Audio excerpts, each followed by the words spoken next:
For what, please, he says. Also, there's smaller numbers at the top, Babs, just to point that out. While edgy from a agitate for a cut in the remuneration of our political officers. The gap is too wide, or are the civil servants and political office holders not all government workers? Questions. Let's move on now to this next story. Aviation agencies are groaning under 45 billion naira debt by airlines. The full story is on this day newspaper pages. You can read a bit more about it there. But essentially, what we're looking at are the aviation agencies, including the Nigerian Civil Aviation Authority, the Federal Airports Authority of Nigeria, and the Nigerian Airspace Management Agency, are unable to replace obsolete airport equipment and resurface dilapidated runways and provide other amenities because they're being owed about 45 billion naira in debt by the domestic airlines. Your thoughts on this story, Fred? Okay, so the the article says, as you said, they have the Nigerian Airspace Management Agency is having problems upgrading this equipment because they're not a profit-making establishment or a recovery agency.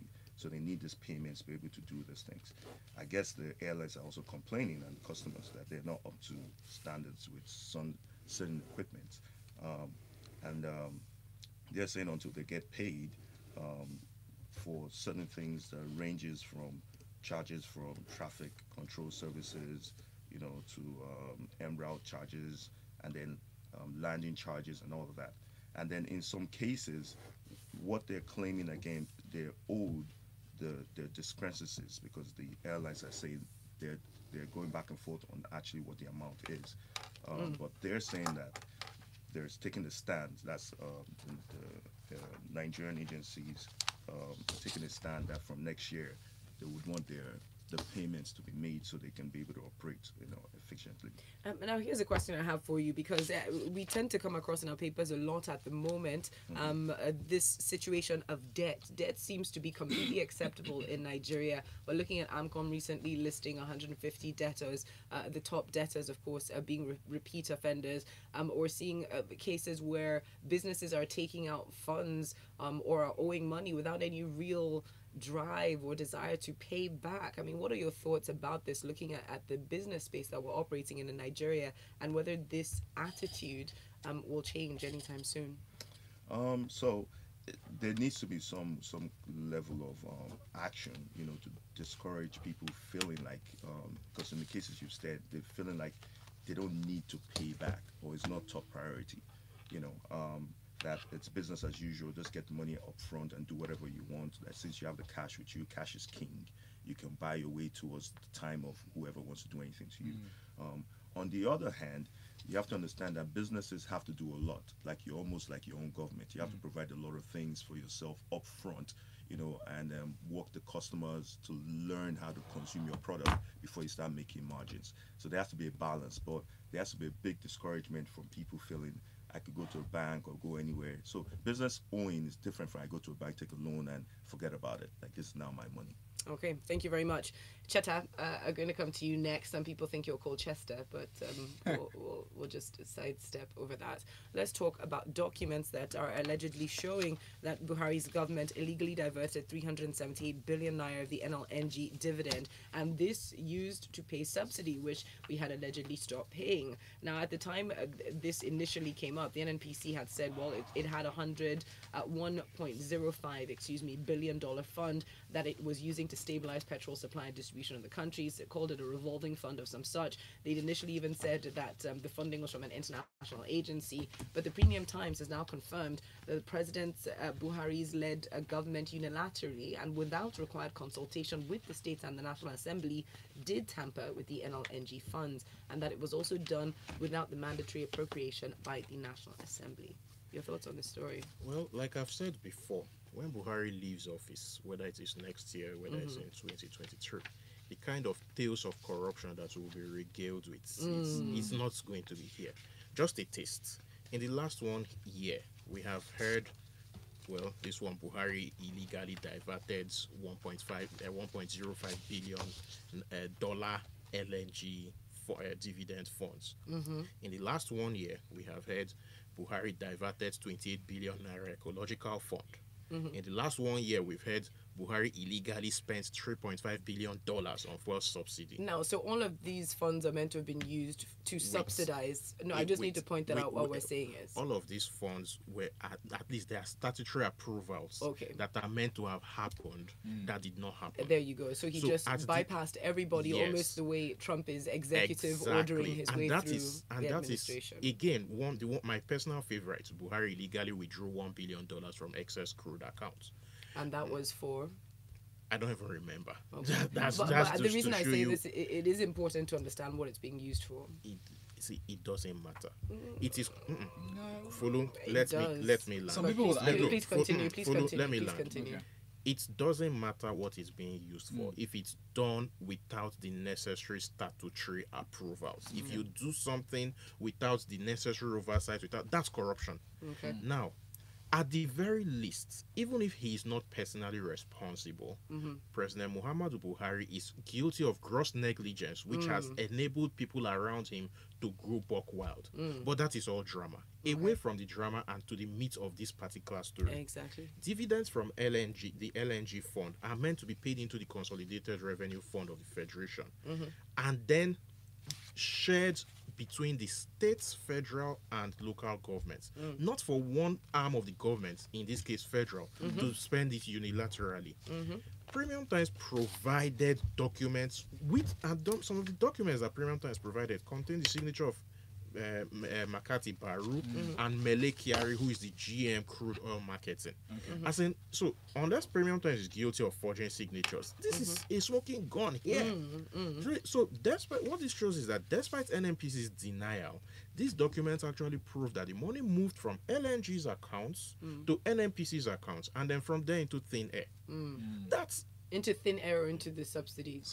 The subsidy thing is again is the reason, Cheta, that I'm asking is because we have seen and we have discussed in newspaper stories where money was legally approved but not used for what it was supposed to be used for. That's why I'm pointing out the distinction. Which is thin air. You have the time thing that I'm trying to this thing. See, bottom line is this subsidy thing. We don't have accounts for how much exactly is being paid for subsidy. We don't have proper figures for how much Nigeria consumes in terms of oil. We don't have. So when you don't have proper accounting for everything, that's thin air. Right. Anyway, ultimately, it's up to the state governors now, because this is their money that is being tampered with. So do they have the balls to fight this? That is because it is their money that is being taken away from them. All right. Thank you very much for that, Cheta. Maybe they can collect that money and pay 30,000 as opposed to 22,500. My thoughts exactly. We've got more stories still from Premium Times 2019. Fred, I'm coming to you for this one. Over 300,000 names removed from voter register, according to INEC, and this is part of their continuous preparations for the 2019 elections.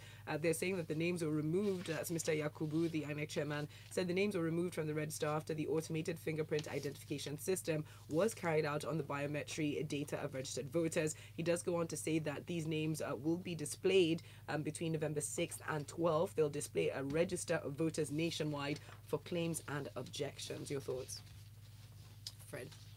It's part of our 4-year process. Every 4 years, we deal with all sorts of news that come around, like your rights to vote, the people properly registered, and we just watch and see it play out. They're going to be, as you said, just clarify, it's going to be 120,000 polling units nationwide. So that's an extensive display of listure. All right, thank you very much for that. And we'll move on, Cheta, to this final story from The Guardian. Ogoniland cleanup, a grand fraud, says Rivers Governor Wike. And he's not the only one or the first person to really have said this. We go on to see that Rivers State Governor Nyesom Wike is calling the United Nations Environment Program report on Ogoni, and the implementation of it, which he says has been extremely protracted. It's a grand fraud and deception. He's asking the monarchs as well to lend their voices to condemn the neglect of Rivers State by the federal government. Cheta. Well, when the cleanup thing was launched all those years ago, with a lot of fanfare, can I remind you what I said? I actually remember, which is why I said he's not the first person to say it, but please remind the public listening. I said nothing will happen, and that at the end of this thing we'll still be here talking about wedding. The first things first is it $1 billion or something?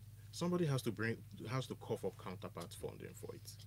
They haven't coughed up that money. If you've not brought up your own funding, Shell is within its rights to withdraw, because to withdraw their own fund, their own share of the funding, because they know that if they bring the money, some people will probably just share it, and that is the bottom line of the whole thing. When so many things are not adding up in this thing, but the bottom line, when you look at everything, comes down to ego.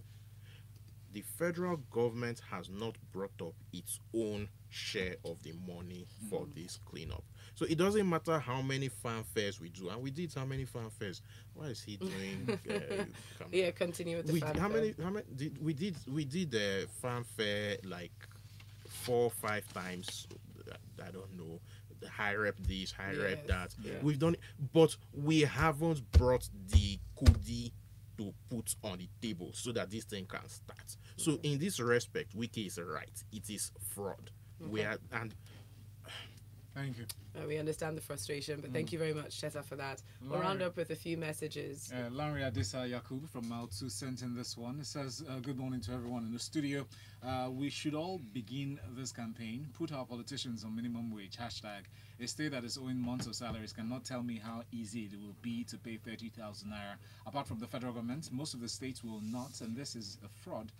Though I do not support strike by those who get paid even while on strike. That is why we need Buhari. Okay. Larry, thank you very much. We got your message. Okay. The president on forever. Thank you. All right. We've got more messages coming in. All this merry-go-round drama with fuel subsidy is pretty shady and should just be terminated, says Glajimo from Cotonou.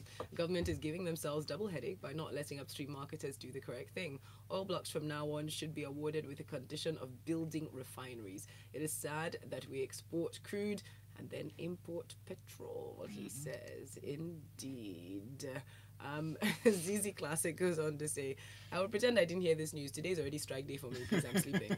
Stop disturbing us.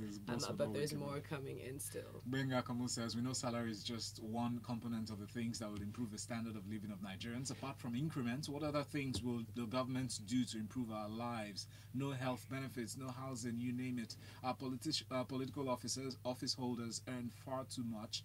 We must take a knife to that.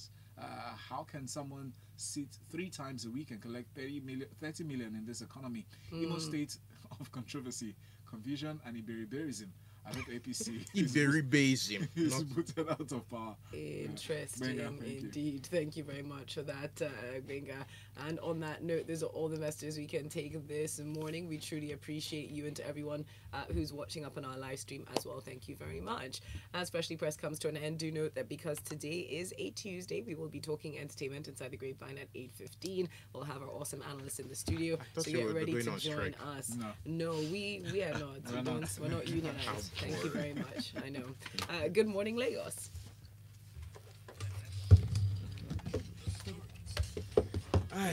We don't strike. We just quit. I'm here till 10. Okay. I've been trying to work on this bloody island. Cool stuff. So what are you doing for girls? Now you're here till 10 o'clock. Any food, small chop, something like. Birthday. It's not my birthday. When is your birthday? My birthday is 25th. Okay. 25th. Yeah, I've already said happy birthday. I was just looking for who Wow, was sending from now. happy birthday to. Yeah. So since I won't be around now. That's why I was looking around to see who was wishing happy birthday to. Okay. No, it's really not mine. Alright, so Oh my days. Hey, okay. Yeah, we're still streaming. No. Yeah, we are. It's just gonna. There's a slight delay. Yeah.